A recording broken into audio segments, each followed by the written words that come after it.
Hi everyone. ये English PYQ series का lecture number 42 है और इसमें हम करने वाले हैं 13 जून 2023 शिफ्ट 3 का पेपर, जो एमटीएस 2022 का पेपर था, जो कि इस डेट को पेपर हुआ था।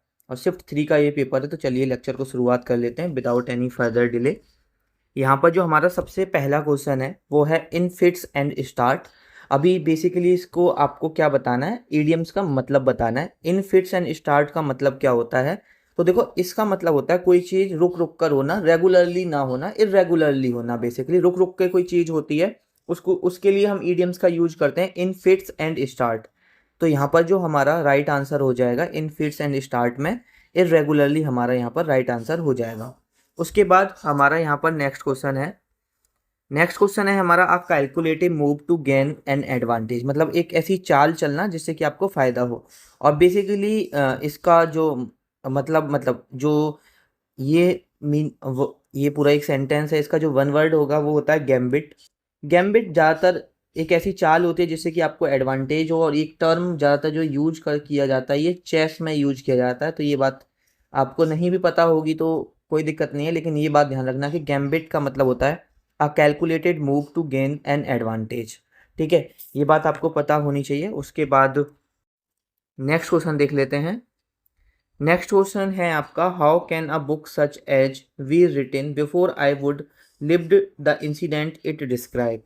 तो बेसिकली इसका अगर हम मतलब देखें तो इसमें वो कहना चाह रहा है कि कोई भी जो किताब है आपकी, जस्ट वेट अ सेकेंड, कि कोई भी किताब है वो how can a book such as we written before I would lived the incident it described. मतलब किसी भी किताब में आपका कोई भी इंसिडेंट कैसे पहले, मतलब अगर आप कोई चीज़ हुई नहीं, मतलब फ्यूचर की बातें कैसे बताई जा सकती हैं, कैसे ऐसा पॉसिबल है। मतलब वो पॉसिबिलिटी की बात कर रहा है। How can a book such as be written, मतलब ऐसे कौन सी किताब है या ऐसे कैसे हो सकता है कि जिसमें लिखा हो before the I live the incidents it describe. जो उस किताब में लिखा हुआ है मेरे मतलब फ्यूचर में क्या होने वाला है वो पहले से दे दिया, ये कैसे हो सकता है, ये कैसे पॉसिबल है। और देखो, दो वर्ड होते हैं, दो मॉडल वर्ब होती हैं, एक कैन होता है और एक कुड होता है। तो देखो, जो कैन दिखाता है, जो आपका कैन दिखाता है वो एबिलिटी को दिखाता है, लेकिन वहीं पर अगर कुड जो दिखाता है वो पॉसिबिलिटी को दिखाता है। तो यहाँ पर पॉसिबिलिटी की हम बात कर रहे हैं, यहाँ पर हम पॉसिबिलिटी की बात कर रहे हैं, तो पहली बात कैन नहीं आएगा, कुड आएगा। तो यहाँ पर जो हमारा सही आंसर हो जाएगा वो होगा कुड सच अ बुक। तो हमें जो करेक्ट करना है, हाउ कैन की जगह क्या होगा, how could a book such as we written before I would lived the incident it described. ठीक है, नेक्स्ट है हमारा यहाँ पर there is widespread prejudice against workers over 45। There is a widespread prejudice against workers over 45। तो basically आपको prejudice का मतलब बताना है कि प्रिजुडाइज का सिमिलर मतलब, बेसिकली आपको सिनोनियम बताना है प्रिजुडाइज का मतलब क्या होता है। तो देखो, अगर हम प्रिजुडाइज का मतलब देखा जाए तो बेसिकली प्रिजुडाइज का मतलब एक तरह से आप मान सकते हो कोई भी आपका ओपिनियन, किसी इंसान का कोई opinion not based on a reason, not based on a reason, ये होता है प्रिजुडाइज्ड। बेसिकली इसका मतलब ये है कि आपने अपनी एक सोच बना ली, आपने एक मानसिकता बना ली, उसके पीछे आपके पास कोई पर्टिकुलर रीजन नहीं है। जैसे अगर आप किसी धर्म, किसी जाति के इंसान से नफरत करते हो तो मतलब करते हो। अब कोई आपसे पूछे भाई क्यों करते हो, तो आपके पास उसका रीजन ही नहीं है, तो आपने अपना एक ओपिनियन बना लिया। या आप बोल सकते हो कि आप अनबिलिंग हो। इसका ये भी मतलब होता है unwilling to accept truth, to accept truth, कि मतलब जो आपने सोच लिया आपको बस वही सच लग रहा है, और आप तैयार ही नहीं हो जो सच है उसको मानने के लिए। तो प्रिजुडाइज का मतलब होता है अपने अनुमानों के अपने हिसाब से आपने कुछ भी सोच लिया और एक्चुअल में वैसा ना होना, उसके लिए हम प्रिजुडाइज वर्ड का यूज किया जाता है। अभी हमें सिमिलर मीनिंग बताना है। सिमिलर मीनिंग इसका क्या होगा? तो देखो, सिमिलर मीनिंग है आपका इनटॉलरेंस। इनटॉलरेंस का मतलब जो होता है वो भी यही होता है। इनटॉलरेंस का मतलब ये होता है unwilling to accept, unwilling to accept, unwilling to accept views, या आप बोल सकते हो बिलीफ। ठीक है, कि किसी के विचारधारा नहीं मानना, नहीं मानने को तैयार होना, उसको बोला जाता है इंटॉलरेंस। ठीक है, मिसफॉर्च्यून और कंसर्न और टेम्परामेंट तीनों इंपॉर्टेंट हैं। ठीक है। अगर हम बात करते हैं मिस फॉर्च्यून की, तो मिस फॉर्च्यून का मतलब होता है एक तरह से बैड लक। तो ये बात आपको पता होनी चाहिए, इसका मतलब होता है बैड लक, मिस फॉर्च्यून का मतलब। और यहाँ पर अगर हम बात करें कंसर्न का, तो कंसर्न का मतलब बेसिकली ये होता है कि आपको किसी चीज़ के लिए कंसर्न होना, मतलब किसी चीज़ के लिए आपको चिंता होना। तो फीलिंग ऑफ वरी भी बोल सकते हैं, फीलिंग ऑफ वरी। ठीक है। जैसे कि घर में किसी की तबीयत खराब हो जाती है तो हम उसके लिए कंसर्न रहते हैं ना भाई। ठीक है। उसके बाद है टेम्परामेंट। तो टेम्परामेंट का मतलब आपका होता है पर्सन का जो नेचुरल पर्सनैलिटी होती है ना, उसको हम टेम्परामेंट बोलते हैं। कहते हैं ना कि उसका टेम्परामेंट वैसे ही हाई है, उससे मत लगड़, मतलब वो लड़ाकू है, उससे ज़्यादा बात मत करो, इस तरह से बोला जाता है ना। तो टेम्परामेंट होता है पर्सन का नेचर, और या बोल सकते हैं पर्सन की पर्सनैलिटी, कि वो किस पर्सनैलिटी का व्यक्ति है। ठीक है, वो टेम्परामेंट होता है। तो टेम्परामेंट बेसिकली पर्सनैलिटी को भी बोला जाता है, पर्सनैलिटी। ठीक है। और यहाँ पर नेक्स्ट है हमारा, जो नेक्स्ट क्वेश्चन है, it would be neat and cleanest a home worthy of spending our lives together. अब देखो मैंने एक चीज़ बताई है कि एंड से पहले जो वर्ब, जो डिग्री आएगी वही आपका एंड के बाद आएगी। एंड से पहले आपका नीट है, तो यहाँ क्लीनेस्ट कैसे होगा। और वैसे भी नीट एंड क्लीन एक आप डेली यूज भी करते हैं कि नीट एंड क्लीन होना चाहिए। तो नीट एंड क्लीनेस्ट तो आपने कभी यूज नहीं किया होगा जनरली, तो हर कोई नॉर्मली भी बता सकता है कि ये नीट एंड क्लीनेस्ट नहीं होगा, ये होगा नीट एंड क्लीन होना चाहिए। आपका क्या होना चाहिए, नीट एंड क्लीन होना चाहिए।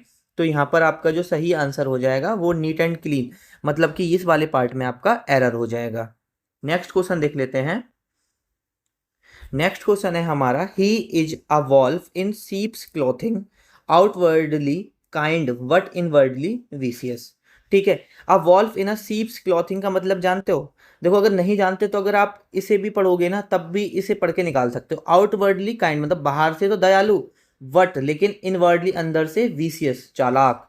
ठीक है। तो यहाँ पर आपको जो आ वॉल्फ इन अ सीप्स क्लॉथिंग का अगर आप वैसे भी अगर मैं मतलब बताने वाला मतलब बताऊं, तो वो होता है a dangerous person pretending harmless, मतलब कि खतरनाक व्यक्ति जो ऐसे आपको फील कराए कि उससे आपको कोई खतरा नहीं हो, मतलब आपको उससे कोई खतरा नहीं है। मतलब जो हार्मलेस बनने की कोशिश, सीधा साधा बनने की कोशिश करे और एक्चुअल में बहुत चतुर हो और बहुत खतरनाक हो, आपको आगे चल के दिक्कत दे, उसके लिए हम बोलते हैं अ वॉल्फ इन अ सीप्स क्लॉथिंग। तो ये बात आपको याद रखनी है और मोस्ट इंपॉर्टेंट है और मोस्ट इजीएस्ट है, ऐसा कुछ रटने वाली बात नहीं है, आप आराम से इसको याद रख सकते हो।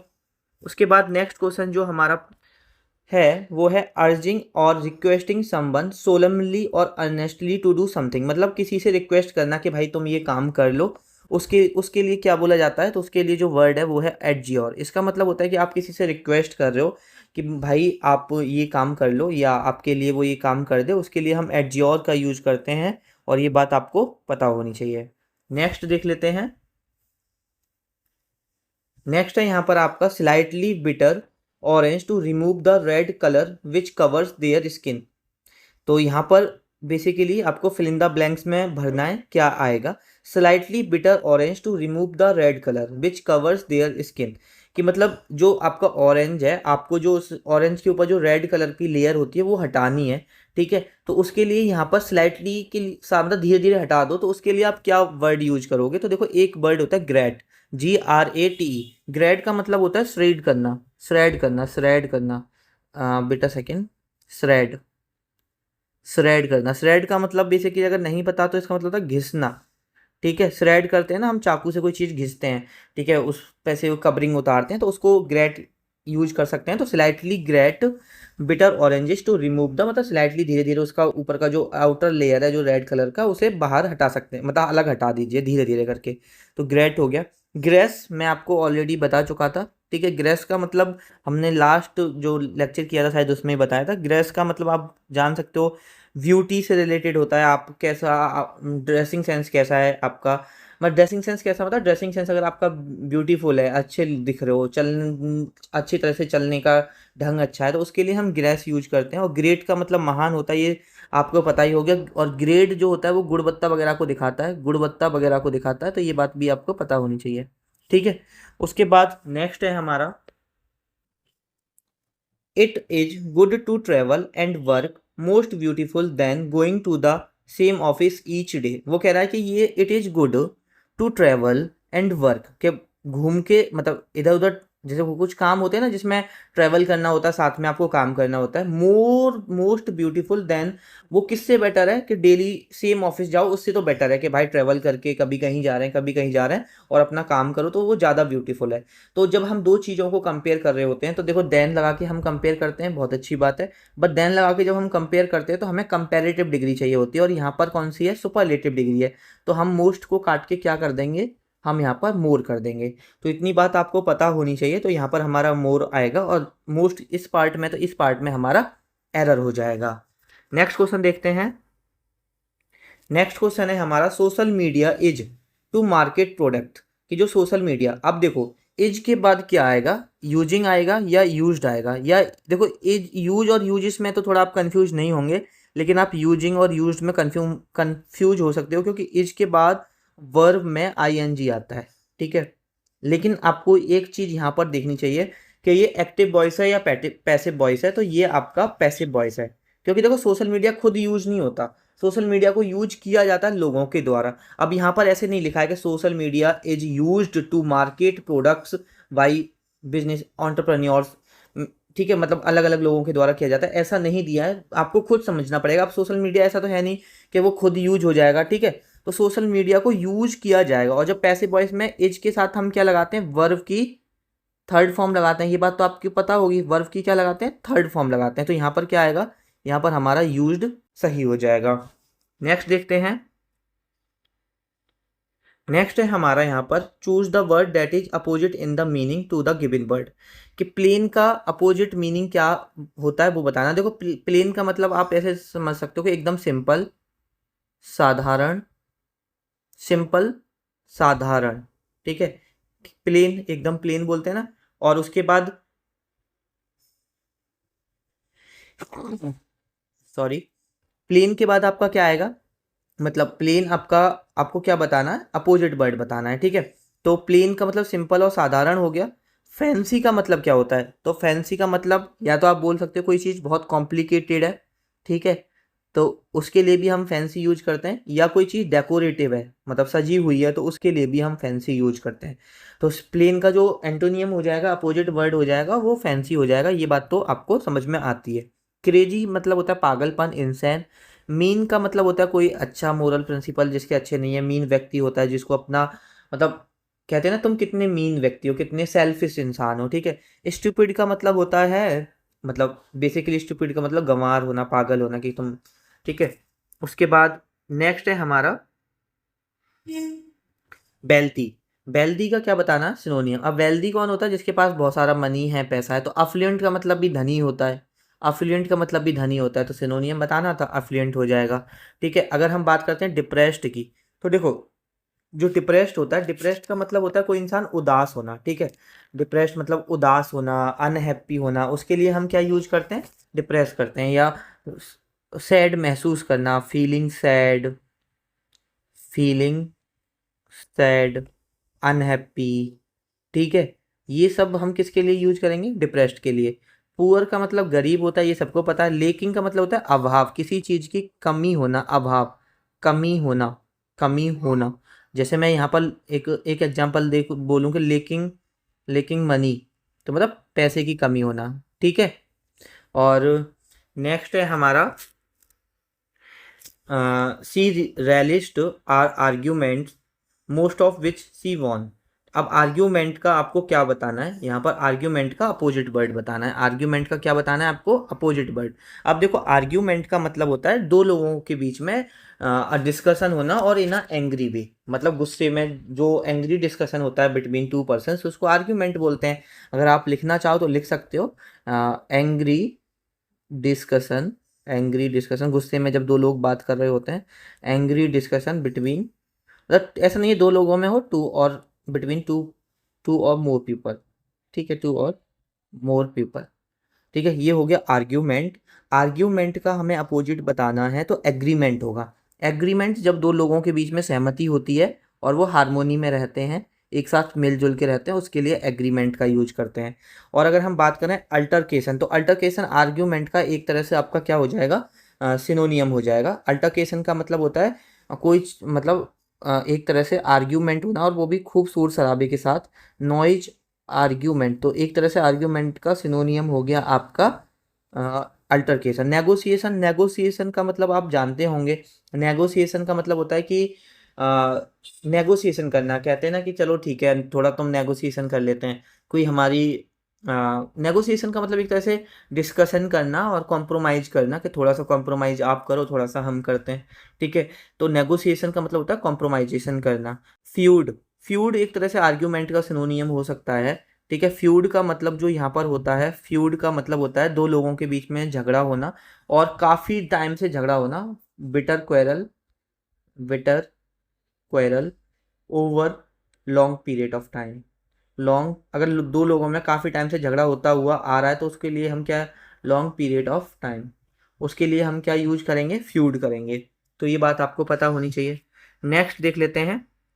नेक्स्ट क्वेश्चन है, can we reschedule the meeting, ठीक है। क्या हम मीटिंग को रीशेड्यूल कर सकते हैं। I have a headache, I get a headache, I give a headache, I take a headache. तो बताओ कौन सी यहाँ पर वर्ब सही रहेगी। तो आई हैव अ हेडेक, मुझे मेरे सिर में दर्द हो रहा है, तो ये सही है। आई गेट अ हेडेक, मुझे हेडेक मिला है, तो देखो ऐसा तो नहीं करेंगे हमारे सिर में हेडेक हो रहा है तो आई हैव अ हेडेक सही होगा, ठीक है। लेकिन आई गेट अ हेडेक, मुझे हेडेक मिला है, तो ये तो नहीं होगा। मैंने हेडेक दिया है, ये भी नहीं होगा। टेक अ हेडेक, हेडेक लेना, कि हम खुद से कोई चीज़ लेते हैं, हेडेक मतलब हेडेक, क्या हम ऐसा तो है नहीं कि हम खुद से लेते हैं। तो यहाँ पर आई टेक अ हेडेक भी नहीं आएगा, कि मेरे को हेडेक हो रहा है, आई हैव अ हेडेक उसके लिए हम यूज करते हैं। नेक्स्ट देखते हैं। नेक्स्ट है, what customs officials are asking for are not things that there on personal title. वो बेसिकली क्वेश्चन में ये कह रहा है कि वो जो भी कस्टम ऑफिशियल्स हैं, जो कस्टम में काम करते हैं, जो लोग हैं कस्टम वाले, वो आपसे आर आस्किंग, जो चीज़ों के लिए वो कह रहे हैं, उनसे उनका क्या होगा, are are not the things, वो चीज़ें नहीं है जो उनके पर्सनल टाइटल्स को क्या करें, ठीक है। तो एडवोकेट, तो यहाँ पर आपका मोस्ट अप्रोप्रिएट नहीं होगा। जैसे एग्रेंडाइज का मतलब बताऊं मैं आपको, तो एग्रेंडाइज का मतलब होता है to increase, to increase power, status, wealth, एक तरह से ये बोल सकते हैं, ठीक है। तो basically what custom officials are asking, कि जो कस्टम ऑफिशियल्स आपसे मांग रहे हैं, पूछ रहे हैं, for are not things that, यहाँ पर हमारा क्या आएगा, एग्रेंडाइज आएगा, देयर ऑन पर्सनल टाइटल्स। ऐसा नहीं है कि वो अपने किसी सेल्फिश रीजन के लिए, अपने पर्सनल टाइटल्स को इंक्रीज करने के लिए, अपनी पावर को इंक्रीज करने के लिए, स्टेटस को इंक्रीज करने के लिए, या आपसे कुछ पैसे मांग रहे हैं तो वो अपने लिए मांग रहे हैं, तो इसमें ऐसा नहीं है। तो एग्रेंडाइज यहाँ पर आपका सही और मोस्ट अप्रोप्रिएट वर्ड होगा। नेक्स्ट है हमारा, if the dog is allow complete freedom, ठीक है, ठीक है। आपका है, if the dog is allow complete freedom it can assume that any toy is acceptable for play. अब यहाँ पर बताना है कि ये जो आपका bracketed is allow complete freedom है, ये सही है या गलत है। तो देखो, if the dog is allow, अब देखो डॉग खुद तो अलाउ नहीं होगा, डॉग को कोई अलाउ करेगा, तो इज सही है। इज के बाद अलाउइंग नहीं आएगा, अलाउड आएगा। मैं अभी ऑलरेडी बता चुका हूँ, ये पैसिव वॉइस में है, तो अलाउड आएगा। कंप्लीट फ्रीडम, कंप्लीट सही है, फ्रीडम, कंप्लीट फ्रीडम हमारा सही है। If the dog is allowed complete freedom, ठीक है, अगर डॉग को कंप्लीट फ्रीडम अलाउड हो गया, इट कैन अज्यूम, तो ऐसा माना जा सकता है कि that any toy is acceptable for play, के कोई भी टॉय से वो खेल सकता है। तो यहाँ पर इफ द डॉग, तो देखो आर तो आएगा नहीं, ठीक है, इज ही आएगा, और इज के साथ अलाउड आएगा, तो इसलिए हमारा सेकंड ऑप्शन सही हो जाएगा। नेक्स्ट क्या है हमारा, I had been angry the whole evening so she rubs Brahmi oil, बेटा सेंग्री, okay. I had been angry the whole evening so she rubs Brahmi oil into my scalp to cool my brain, ठीक है। Scalp basically हम head को बोलते हैं, जो हमारा हेड होता है, बालों के नीचे का जो मतलब सरफेस होता है, उसको स्काल्प बोला जाता है। तो बेसिकली देखो, I had been angry the whole evening, ये पास्ट में सेंटेंस है हमारा, ठीक है। तो हमारा सो सी रब, मतलब उन्होंने जब पास्ट में सर में दर्द हो रहा था तो पास्ट में ब्राह्मी ऑयल को कहाँ मला होगा, सर पर मला होगा कि जैसे दिमाग शांत रहे। तो सी रब्स नहीं आएगा, सी रब्ड आएगा। क्या आएगा? सी रब्ड आएगा। ये बात ध्यान रखो सेकंड फॉर्म में। अगर देखो सब्जेक्ट वर्ब एग्रीमेंट के सबसे ज़्यादा सवाल पूछे जाते हैं, एरर जो बनते हैं वो ज़्यादातर सब्जेक्ट वर्ब एग्रीमेंट के बनते हैं एमटीएस में। देखो अब एक सेगमेंट पास्ट में हो गया और एक प्रेजेंट में, ऐसा पॉसिबल है क्या? भाई जब सर में दर्द हो रहा, जब आप गुस्से में होंगे तभी आपको कूल करने के लिए, ऐसा तो है नहीं कि बाद में आपको गुस्सा ठंडा होने के बाद आपको कूलिंग और कूल होने के लिए आपके सर पे तेल लगाया जा रहा है। तो जब एक इवेंट पास्ट में तो दूसरा इवेंट भी पास्ट में ही होगा, तो दूसरा इवेंट पास्ट में होगा तो हम सेकंड फॉर्म लगाते हैं सिंपल पास्ट जब हम बनाते हैं तो।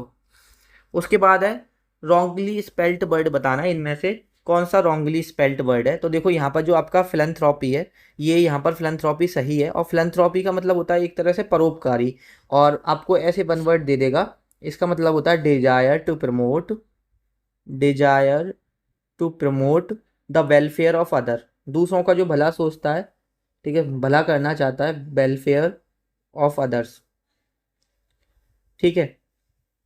उसके बाद है फिलिस्तीन। फिलिस्तीन मतलब होता है अनएजुकेटेड पर्सन, अनएजुकेटेड पर्सन, तो ये चीज़ याद रखना। उसके बाद है आपका फ्लैगमेटिक। फ्लैगमेटिक का मतलब होता है समवन हु इज काम and compose specially in a difficult situation. Basically phlegmatic का मतलब होता है कि डिफिकल्ट सिचुएशन में भी काम एंड कंपोज रहना, उसके लिए फ्लैगमेटिक यूज करते हैं। आप लिख लो एक बार, फ्लैगमेटिक होता है समवन हु इज काम and compose even in a difficult situation. Specially लिख लो, चलो, specially in a difficult situation, in a difficult situation, ठीक है, उसको क्या बोलेंगे? फ्लैग्मेटिक। पॉसिटी, पॉसिटी मतलब होता है कमी, और इसकी जो सही स्पेलिंग होती है वो होती है ये। तो हमारा जो सही आंसर होगा, जो एरर होगा वो इसमें होगा। पॉसिटी का मतलब होता है शॉर्टेज, ठीक है, किसी चीज़ की कमी होना, उसके लिए हम शॉर्टेज, और इसका एक और सिनोनियम होता है स्कार्सिटी। तो ये वर्ड्स भी याद रखना। उसके बाद नेक्स्ट है हमारा he sorry we was installing wood flooring throughout our house. देखो अब हमने कोई चीज़ कराई है, इंस्टॉलिंग वुड्स को इंस्टॉल कराया है, तो देखो सबसे पहले तो वी के साथ वॉज नहीं आएगा, वर आएगा। अगर वॉज इंस्टॉलिंग भी करना है मुझे, तो पहली बात तो इंस्टॉलिंग आएगा नहीं। लेकिन अगर मैं ये भी सही मान लेता, मुझे नहीं समझ में आ रहा है, तो वी के साथ वर होना चाहिए, तो वर यहाँ पे कहीं है नहीं, तो पहली बात तो ये नहीं आएगा। उसके बाद वी इंस्टॉल्स वुडन, ठीक है, कि हम अब ये बताओ, अपने जो वुड्स फ्लोरिंग है वो आप कराओगे अपने घर में, ऐसा तो है नहीं कि वो कराते हो, वो आपकी हैबिट है, तो सिंपल प्रेजेंट में तो बनेगा नहीं। तो उसमें उसके बाद है आपका वी इंस्टॉल्ड वुड, हमने क्या कराए हैं? इंस्टॉल्ड कराए हैं वुड फ्लोर, इंस्टॉल्ड कराए हैं वुड फ्लोर, और ये एक ही बार प्रोसेस हुई है और हो चुकी है, वुड फ्लोरिंग, ठीक है। तो यहाँ पर हमारा सही आएगा, ये सिंपल पास्ट में बनेगा। और देखो वॉच नहीं आएगा, वही बता दिया। प्रेजेंट में हैबिचुअल एक्शन होता तो हम इसे प्रेजेंट, सिंपल प्रेजेंट में बनाते, ठीक है, तो इसलिए सिंपल प्रेजेंट आएगा नहीं हमारा यहाँ पर, तो ये गलत हो गया, ये गलत हो गया। उसके बाद नेक्स्ट है choose the incorrectly spelt word. आपको इनकरेक्टली स्पेल्ट वर्ड बताना है, तो बहुत सिंपल सा है, फोर्सिंग, आप देख सकते हो, फोर्सिंग, फोर्सिंग की स्पेलिंग ये होती है, डबल आईएनजी नहीं आएगी, सिंगल आईएनजी आएगी। उसके बाद जो हम एक रूल देखते हैं वो देख लेते हैं। आज देखेंगे शुड का यूज। तो देखो शुड का यूज ड्यूटी के लिए होता है, ठीक है, किसी को किसी की ड्यूटी बताना, एडवाइस देने के लिए, ऑब्लिगेशन किसी कंपलसरी काम के लिए, ऑब्लिगेशन का मतलब होता है कंपलसरी, किसी कंपलसरी टास्क देने के लिए हम शुड का यूज करते हैं। और शुड का यूज जो आपको नहीं पता होगा वो बता देता हूँ, कंडीशन के लिए भी हम शुड का यूज करते हैं। जैसे कि कंडीशन के लिए जैसे हम एक तो करते हैं इफ़ का use, if he works he will succeed, अगर वो मेहनत करेगा तो अगर वो मेहनत करेगा तो वो सक्सीड हो जाएगा, ये भी एक कंडीशनल सेंटेंस है। और इफ़ का यूज हम करते ही हैं कंडीशनल सेंटेंस बनाने में, लेकिन कंडीशनल सेंटेंस बनाने के लिए हम शुड का भी यूज करते हैं। जैसे कि दूसरा है, मैं शुड लगा के, और शुड पहले आएगा, ये चीज़ ध्यान रखना, शुड ही वर्क्स, जब ही वो कंडीशनल होगा, should he works he will succeed, तो मतलब ये हमारा शुड से भी सेम मीनिंग आएगा जो इफ़ से आएगा, ये चीज़ याद रखना, ये बहुत सारे लोगों को नहीं पता होगी। लेकिन शुड क्या है आपका? शुड क्या है? मैंने आपको पढ़ाया हुआ है, शुड है आपका मॉडल वर्ब। और मैंने आपको एक चीज बताई थी ना कि मॉडल वर्ब अपने साथ क्या लेता है? वर्ब की, वर्ब की क्या लेता है? बेस फॉर्म लेता है, मतलब V1 लेता है। ठीक है। तो यहाँ पर क्या आएगा, शुड ही वर्क, ना कि वर्क्स। यहाँ पर वर्क्स ही आएगा, ही के साथ वर्क्स ही यूज होना चाहिए, ही के साथ आना वर्क्स ही चाहिए था, लेकिन शुड आ गया, और शुड अपने साथ हमेशा बेस फॉर्म लेता है, तो हम शुड की ज़्यादा सुनेंगे। ठीक है, ही की इतनी नहीं सुनेंगे, किसकी ज़्यादा सुनेंगे, शुड की। ही से कहेंगे भाई देख अब शुड आ गया, अब तेरी नहीं चलेगी, अब हम ही के अनुसार करेंगे जो भी करेंगे। तो शुड के साथ हमने क्या लगा दिया, वर्क लगा दिया, बेस फॉर्म लगा दी, वर्क्स नहीं आएगा। उसके बाद अब जैसे कि देखो, ये तो एज अ ड्यूटी हो गई, वी शुड एडवाइज, वो sorry, we should obey the rules of our, of the country, के जो देश के रूल्स हैं उनको हमारे उनकी उनकी उनको मानना चाहिए। ठीक है। उसके बाद देखो, शुड से जो हम मीनिंग आता है ना हमारा एडवाइस और ड्यूटी के लिए, सेम वो हैड बेटर से भी लगाते हैं। हैड बेटर भी हमारी एक क्या होती है, मॉडल वर्ब होती है, ये ध्यान रखना है, हैड बेटर भी हमारी एक मॉडल वर्ब होती है, और हैड बेटर अपने साथ बी वन लेता है। अब मैं क्यों बता रहा हूँ ये बात, कि जहां पर अगर आपने कहीं हैड देखा तो आपके माइंड में एक ही चीज आएगी कि भैया बी थ्री लगा दो, ठीक है, वर्ब की थर्ड फॉर्म लगा दो। लेकिन भाई अगर कहीं पर हेड बेटर मिल जाए ना आपको, तो वहां पर बेस फॉर्म आएगी, मतलब वी की फर्स्ट फॉर्म आएगी। जैसे यू हैड बेटर, गॉन नहीं आएगा, गो आएगा। You had better go to school on time. और हैड बेटर की जगह मैं शुड भी यूज कर सकता हूँ, you should go to the school on time, तो दोनों का सेम मीनिंग निकलता है। आई होप लेक्चर यहीं पे ख़त्म करते हैं। आई होप ये लेक्चर आपके लिए मतलब अच्छा रहा होगा, कुछ समझने कुछ सीखने को मिला होगा। अगर डेफिनेटली हेल्प किया है तो लाइक कर देना। आपसे मुलाकात होगी नेक्स्ट लेक्चर।